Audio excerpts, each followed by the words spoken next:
Hi உறவுகள் அனைவருக்கும் இனி மதிய வணக்கம். Welcome to Soumya's kitchen.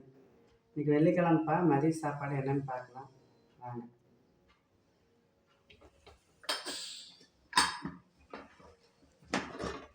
சுட சுட சோறு,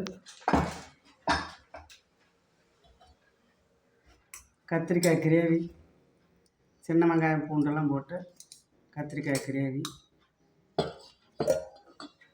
வெண்டைக்காய் பொரியல், தேங்காய் போட்டு வெண்டைக்காய் பொரியல், ரசம்,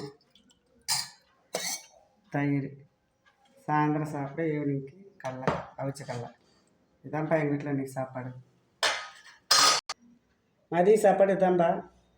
வெள்ளை சாப்பாடு, தயிர், வெண்டைக்காய் பொரியல், ரசம், கத்திரிக்காய் சின்ன வெங்காயம் பூண்டு போட்ட சின்ன கிரேவி. இன்றைக்கி தான் சாப்பாடு. கடலை பிடிச்சிருந்தால் லைக் பண்ணுங்கள், ஷேர் பண்ணுங்கள், சப்போர்ட் பண்ணுங்கள். சௌமியாஸ் கிச்சனுக்கு சப்ஸ்கிரைப் பண்ணுங்கள். கமெண்டில் சொல்லுங்கள் இந்த சாப்பாடு உங்களுக்கு பிடிச்சிருக்கா. உங்கள் வீட்டில் என்ன சாப்பாடு கமெண்டில் சொல்லுங்கள். இன்னொரு வீடியோவில் சந்திக்கலாம். பாய்.